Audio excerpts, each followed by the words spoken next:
किसानों के मसीहा और भारत के पूर्व प्रधानमंत्री चौधरी चरण सिंह की आज पुण्यतिथि है। किसानों के और मजदूरों के वे भारत में मसीहा माने गए और देश दुनिया में के विश्वविद्यालयों में उनकी लिखी किताबें पढ़ाई जाती हैं। उनका क्या योगदान रहा भारत की राजनीति में, किसानों के लिए, मजदूरों के लिए, गांव के लिए, आज हम इस पर चर्चा करेंगे।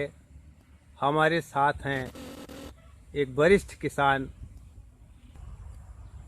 अवध नारायण सिंह, जो रिटायर्ड अध्यापक भी हैं। आप अग्रणी किसान भी हैं और आपकी बाग में हम बैठे हैं। यहाँ पर विभिन्न प्रकार के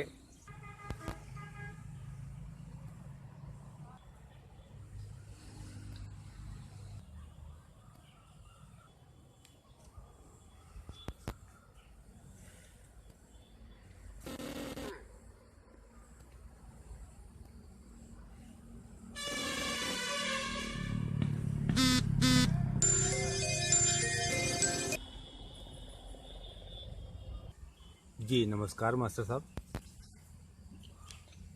बताएं आप। चौधरी चरण सिंह का हम लोगों की जिज्ञासा है और लोग भी जाने आज उनकी पुण्यतिथि पे कि भारत की कृषि मजदूर के लिए और किसान के लिए चौधरी चरण सिंह का जीवन कैसा रहा। चौधरी चरण सिंह के प्रति हमारी अपार आस्था है। उत्तर प्रदेश जमींदारी भूमि विनाश एक्ट जो है उनके ही मार्गदर्शन से जो है लागू हुआ, जिसमें किसान जो है अपनी भूमि का वो मालिक हो गया। पहले जमींदारों के हाथ में वो खेलता रहा। दूसरी चीज़ जो है, पहले पटवारी हुआ करते थे, उन्होंने मतलब एक ही जात विशेष के रहा करते थे। उन्होंने हड़ताल कर दिया अपने वेतन को लेकर के, सुविधाओं को लेकर के। चौधरी चरण सिंह ने उनको मौका दिया, फिर इसके बाद उनको वो बर्खास्त हुए और सारी जातियों के लोग लेखपाल के रूप में तैनात हुए। तीसरी चीज़ जो है मंडी तो क्या लेखपाल कोई विशेष जाति के हुआ करते थे पहले? क्या श्रीवास्तव लोगों का आधिपत्य रहा करता था, कायस्थों का जी। तो उन्होंने ये समझा कि हमें हमारे अलावा कोई जानता नहीं है जी। और एक स्वर के साथ उन्होंने इस्तीफा दे दिया। उन्होंने रखवा लिया। जिन लोगों ने रख दिया बस्ता वो मुक्त हो गए और जिन्होंने माफ़ीनामा मांग लिया उनको रख लिया गया। और फिर इसके बाद जो है जगह निकाली गई जिसमें सभी जातियों के लोग जो योग्य थे वो रखे गए लेखपाल के रूप में। लेखपालों को पहले क्या कहा करते थे? पटवारी कहा। पटवारी। हाँ। मंडी समिति, जो कृषि उत्पादन मंडी समिति है, तो ये पहली उपलब्धि उनकी रही कि भूमि विनाश अधिनियम। पहली उपलब्धि, हाँ, जमींदारी, हाँ, भूमि विनाश अधिनियम। दूसरी उपलब्धि उनकी जो है पटवारी से लेखपाल।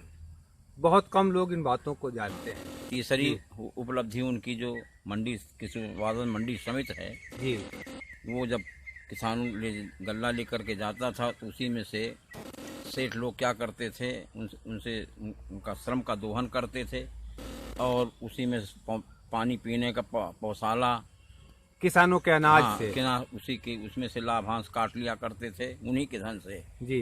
पानी प्याऊ हुआ, धर्मशाला हुआ, इसे काटा करते थे। ये चीज़ उनको जो है खली।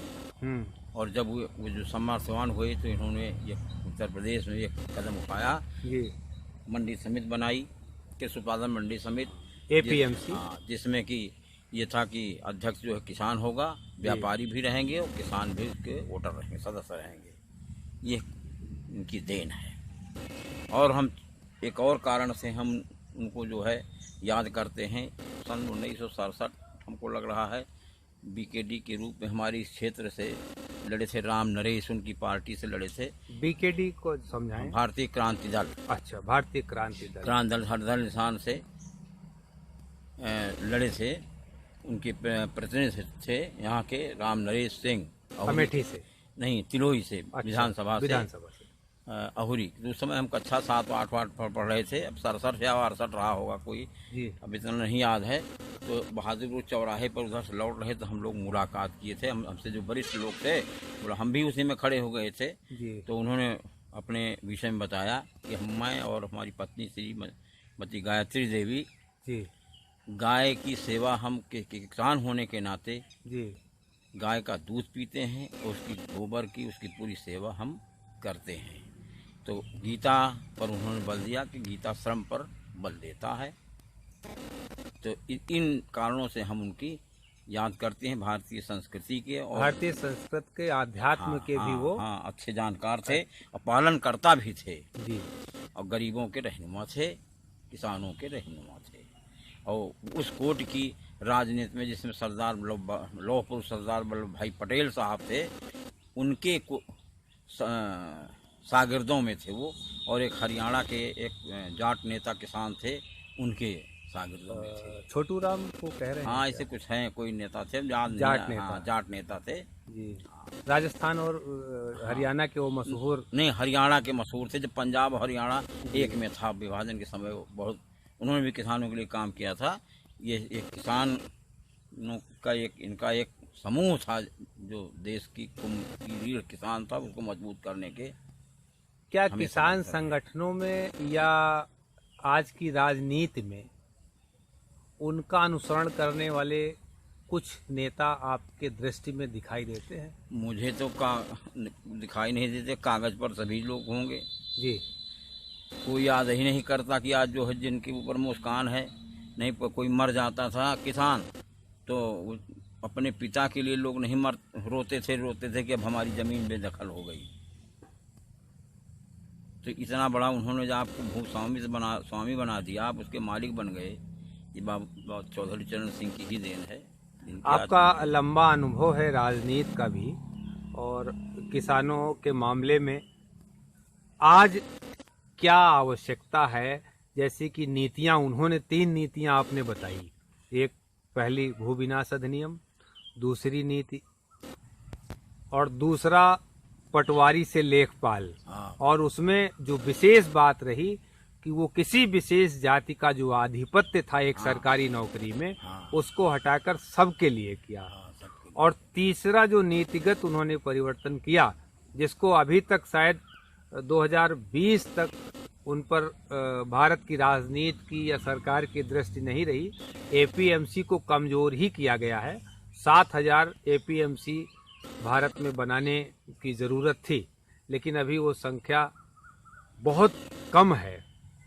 अभी आप क्या अपेक्षा करते हैं भारतीय राजनीति से कि खेती, कृषि, मजदूर और ग्रामीण व्यवस्था के लिए कैसे नेता होने चाहिए और क्या नीतियां बननी चाहिए? थोड़ा सा एक पहले और कहना चाहते हैं, आज जो शौचालय बन रहे हैं जी, ये भी उनकी ही सोच थी। ये जो स्वच्छ भारत अभियान हाँ, है, ये भी चौधरी चरण सिंह का है। एक शौचालय के लिए वो कहा करते थे कि गाँव में गरीबों के लिए, जी, जब ये औरतें विशेषकर जैसे औरतें टट्टी के लिए गई और उधर से आदमी पास हुआ तो वो उनको उठ जाना पड़ता था लज्जा बस। जी जी हाँ, इसलिए शौचालय पर उन्होंने जोर दिया है। तो ये भाजपा की जो पहली कार्यकाल की सरकार और स्वच्छ भारत अभियान, हाँ, ये समझ इसको लीजिए। धन्यवाद देना चाहिए हाँ, कि उसने चौधरी चरण सिंह के एक जो भावना थी उनकी, जो उनकी इच्छा थी, शायद हमारा देश उतना समर्थ नहीं था उस समय, और इसको लागू करा सकी और कराया, बड़ी प्राथमिकता से कराया। किसानों की जो प्रगति है उसमें महत्वपूर्ण योगदान चौधरी साहब का ही है। और अभी उसके के लिए प्रश्न है कि अभी राजनीति में क्या आवश्यक है किसानों के लिए, कैसी नीतियों का, जिससे उनको आर्थिक विकास हो सके और स्वावलंबी हो सकें। तो आज किसान मसीहा चौधरी चरण सिंह की पुण्यतिथि पर आप क्या अपेक्षा करते हैं? किसानों के लिए क्या नीति होनी चाहिए? किसानों के संदर्भ में मैं ये कहना चाहता हूँ कि बैंक जो किसान क्रेडिट कार्ड है अथवा अन्य जो सुविधाएं किसानों को दे रही है, अगर समय पर किसान उसका अनुपालन करके जमा कर रहा है तो उसको प्रोत्साहन राशि देनी चाहिए। किसानों को प्रोत्साहित किया जाना चाहिए। प्रोत्साहन राशि देनी चाहिए, प्रोत्साहित किया जाना चाहिए, जिससे क्योंकि वो बैंक को चलाने में उसका योगदान है।